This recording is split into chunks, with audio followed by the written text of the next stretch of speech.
Hi, Helen. Hi, Rob. I love this title. I know, secrets. What secrets have we got? Well, we've got loads of secrets. Today we want to just try and show you a little bit of the technique, the skills, the way that we function as coach in the class. I know, and we were really inspired this week. A couple of schools that are using our grade 5 material and the grade 4 material have sent us some feedback. We posted some pictures of those lovely job adverts from ancient Egypt. They were awesome on the Facebook and Instagram. Yes, and actually we had totally random people commenting on it. And one of the comments really hit home with us, and that was, I love this out-of-the-box approach. And we thought, here's the secret. We want to teach you about this out-of-the-box approach, which we're going to do today. Yeah. So although we're going to look at just one of our units available for next term, Imagine a World Without Medicine, although it's grade 6, term 4 specific, it's not, because we want to show you skills and techniques that we use along the way. Okay, and this is kind of how we build each of our modules. Exactly. What the thought that goes behind it, basically. So always we go ZTech, EdTech Light, and EdTech Loaded. So why do we do that? Because we love technology ourselves, and we'd love every school to have devices and things, but we realize we just don't. And even the best schools have got a set of devices to be shared amongst all the grades, and that's cool. So maybe 1 week you get the devices and 1 week you don't, and so we've got to write for both options. And then I think the other thing that I also realized this week is one of the teachers sent a message saying, here are our adverts. They're amazing. They're on paper. I was a little nervous to try Canva, but I'll be braver next time. And I think that's little steps. Also, exactly. We're trying to engage teachers in different thinking. We don't have to go, whole hog. Totally, 100%. And so this is a typical lesson note. Every single lesson has this lesson note telling you exactly what resources are available, what objectives we hope to achieve, and a hook question. What's that hook question about? Well, this is to encourage open debate and to make or to allow children to realize that as teachers, we don't think that they are blank books. We realize that they're enriched with all sorts of tidbits of knowledge, which they want to share with us. And so the hook question is their moment to shine and share previous knowledge that they have about this particular topic. I love it. And in different schools, you've got different professionals and people with interests at home that they share with their children, and that can be shared in the classroom. Many times the kids know so much more than me. So this particular unit, we've got a whole sort of magazine type vibe going on, or a comic thing. And it's almost like those magazines, what are they called again? The Horrible Sciences. Yes. And so we've put the information that we want to give to the children in a friendly manner that children would find exciting, we hope, and interesting. So more like a little magazine than Totally. notes. And it could be like a little magazine textbook if you wanted to put it together like that. Okay. And then, of course, there were cards, which in this particular activity, each child was given a card, and there are 28 cards, as you can see, and they each had to go and research their own medicine, and then they were going to put it up around the classroom as a sort of active classroom board that really meant something that they can go and refer to and find out, what is Ayurvedic medicine and what's homeopathy? I've heard about it. And so all of this kind of not necessarily sticking in the book stuff, but if you need to stick in the book, we've always got the application worksheet where this one says you must define any 3 and then one new one that you've never tried before. And always you're using the notes to actually do something with the information. And not just information for information's sake. So I think we were quite horrified earlier this year when we looked in some of the books from schools just to kind of get a feel for what level they're operating at and what they're doing. It's a lot of notes with fill in the missing information, answers. Content. And in 2021, it's not about content. It's exactly. how you use content. The notes were really, really good. So such fabulous resources actually, but not doing much with them. You've got to do something with the information. Apply them. And that's the secret. That's one of the secrets revealed, all right? So, for example, here we were giving you information about sangomas and inyangas, and then asking you to use your own critical thinking and to find out what elements were the same and what were different in this double bubble map. But we were also introducing you to this 24-year-old Sangoma who actually, besides being a Sangoma, works for Bidvest Bank and is a corporate person, and so is real modern and exists. I love the fact that we're also breaking down the stereotypes of the Sangoma that lives in a rural village at the top of the hill and is a little crazy and also doesn't come into our lives at all, you know. And so we need to understand different approaches on life and respect different cultures. And this is particularly important when we approach history, is to keep looking at different perspectives, different viewpoints, different cultures from our own. Obviously, not everyone in South Africa is our culture. Yes. And Sangomas are not new to them, but it is new to some people, same as homeopathy, etc. So having this holistic approach and trying to look at things from... And be open and see it from everyone's point of view. I love it. And that's the second secret, is being inclusive. Hey? Yes. So once again, we've got these little magazine type vibe going on. But here, because the Inyangas use plant medicines, we've spoken about the aloe ferox, the bitter aloe, and how valuable it is as a plant product. But then we're using practical intelligence, and we actually strip the aloe vera leaf and we make aloe vera cream in class. And the children love this lesson. I had the children rubbing the leaves all over their legs and their pimples and everywhere. And it was so healing just because they believed it. Love it. Then we get down to the nitty-gritty of medicine in grade 6, where they need to look at Jenner, Pasteur, and Fleming. But in fact, Coach in the Class doesn't do that, because we like to do things a little bit differently. Another secret. And just another secret. A different approach, because what we found out in the age when information is so much more readily available, it wasn't Jenner alone who discovered the smallpox vaccine. And the same with all the others. Pasteur is working with other men. There was collaborative thinking going on. Yeah. And that's why we love group work as another story. So this is where the children will create their own timeline, but it won't look anything like this. It's their own timeline in their book, and it mustn't look as pretty and neat as this. It must be a real functional timeline. And of course, this can build onto the timeline they've been working on the whole year through all the other modules of grade 6 history. To start history with the timeline here. This just talks about the vaccinations in Jenner, and it's every little story begins with this at the top, which just tries to make it real for the time. And here it says, can you imagine there was this cure? There was no cure for this disease that was killing everybody. And then Jenner comes up with a vaccination, which the church said was immoral to stop a disease that God created. Wow. And just to let the kids understand how different medicine was then, this just helps you. And then this graphic from a cartoonist at the time says that if you vaccinated, you're going to land up with cow's horns or cows growing out of your head. Sounds slightly familiar, doesn't it? The fear of vaccines is real. But it's quite interesting, because it's almost like people are looking at it from the other side now, where anti-vaxxers are the people that are the problem, not here where the vaxxers were the problem. I love the fact that you see that, because we're always looking at it from different angles, okay?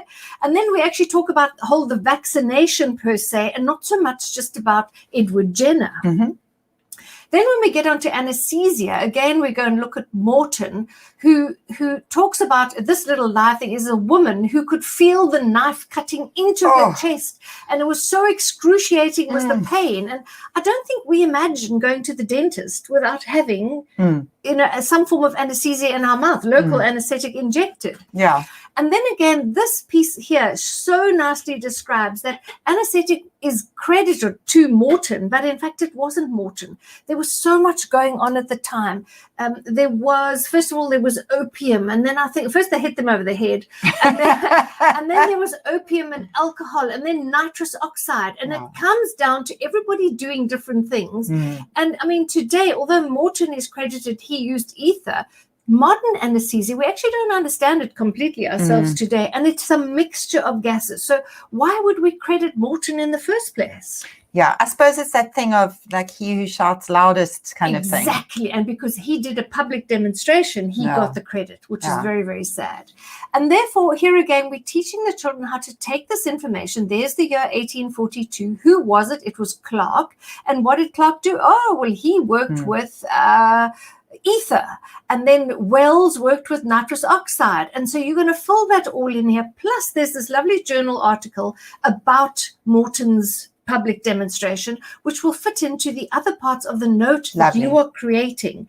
It's not stuck in. You've got to make the note yourself. And I think that's an important skill as well, is taking information from one source, processing it yourself, and then summarizing it into your own words. And we expect children to be able to do that, but we don't ever give them the opportunity. We've got to teach them how to pick out the important things. So once again, here is a story of how so many people died in the Battle of Waterloo and in battles, not because they were killed with a bullet, because they went into hospital and they died. Because we didn't know about microbes and germs, we couldn't see them. And so although we're going to credit Louis Pasteur, we've got to know that without the invention of the microscope by this Antoni van Leeuwenhoek, Louis Pasteur wouldn't have had the next step. And then Joseph Lister, who cleaned up surgery so that surgical places were clean and people didn't die on the surgical table. And then this guy, Koch, who developed vaccines and things which were as a result of germ theory. Once again, we're going to create the note ourselves. You can see that this is an online note where you would click to add the map. And of course, the maps are going to make us aware that it was a combination of Dutch, German, French, British, and it was worldwide collaboration even in those days. Amazing. No emails, no cell phones, no Wi-Fi. They were doing it because they were going to conferences, attending with each other. So this lovely old comic, I think it's from 1946, inspired us to maybe tell the story of the next person, the Miracle of Penicillin, in a storybook form, as a cartoon. So we get the children to watch two movies. One is an animated cartoon, one is more real and modern. And once they've watched it, they've got to try and tell the story of Alexander Fleming's invention in these little story pieces at the bottom and then draw pictures. It's like a comic book. Totally. So I would give children two of these. One to do as a rough and to sort of spread their information out. And then the second one to make a neat copy. And of course, this is a lovely opportunity to assess something. Brilliant. And you're assessing creativity. How many other skills are you assessing? So many. Assessing how to divide the content up, all sorts of things. But if you've got the Chromebooks that week, you're in for a surprise because you could create something like this. Fabulous. So you're using technology, being creative, and still awesome. So doing the science. I did this fairly quickly, maybe 2. I always say 2 hours, but it was probably 3. And I'm telling you, I say in my thing, I say I'm not creative. I am creative. I don't think I'm artistic. And I managed to slap these characters in because it was so easy. And we used a program that we introduced as a tech tool on the 3rd of September. So if you want to find out about Storyboard That, which I used, go and look on Facebook or Instagram and find this talk, or YouTube. Find this talk from Coach in the Class. And it'll explain exactly how we use this Storyboard That. And you can see how simple it is. You literally drag and drop those scenes into the boxes. And then you drag and drop the characters on top.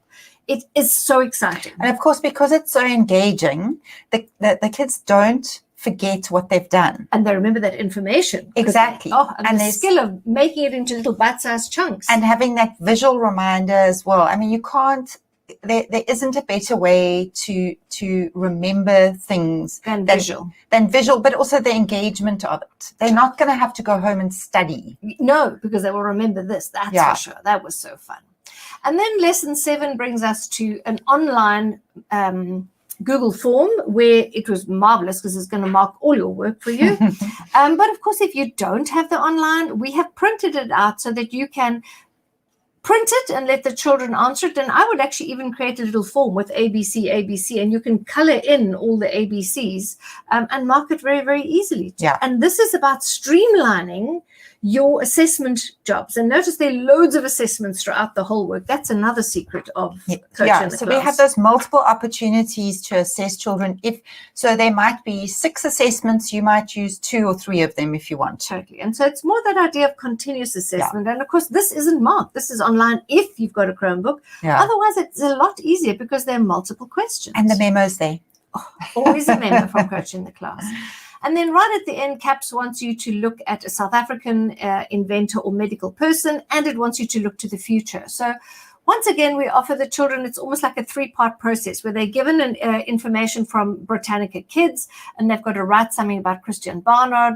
They then read about 10 new cutting edge research ideas, and they choose one, and then they've got to create their own one. Ooh. But this whole lesson held the whole story of crediting someone else's ideas and not passing them off as your own. So plagiarism. And we were teaching the children to cite their sources scrupulously. So at the end of each of this, they had to cite this article, they had to cite the article here, and then they were going to credit themselves here for their own information. I love it. And I love the fact that we're also looking at the difference between copying or cheating, piggybacking off somebody else's idea, or being original, because we need to think about those things. Children often in the class go, oh, she's copying me. Yes, but actually, it's more about collaborating and piggybacking. 100%. So that's what this is just another secret that Coach in the class are about. Yeah, teaching those other social skills as well. Very, very, very, very important. So that was just a little touch at our Medicine Through Time. That's lovely. And of course, amazingly, it's available right now after you've watched this. It is available on our learner management system, our platform. If you follow the link below, or the address below, we will on our YouTube channel put the link below. And so literally it's modules that you've got to put before Coach in the class to get to the page where you can buy this. Definitely, if you are grade 6, go and download the freebie. And go and have a look at all the other modules that are there. There are more modules coming for term 4. This is our first full release. The others will be coming in the next week or so. And go and have a look at the freebies. Even if you're a grade 7 teacher, go and have a look and see if there's the something. ideas, the secrets revealed. Yeah, go and have a look what's in those lessons, because maybe the content is not yours, but the idea behind the actual activity is something you can use. And we're all for sharing ideas, because we're the coach in your class. Absolutely. So we'll see you next time. Have a great weekend. And go and visit our site.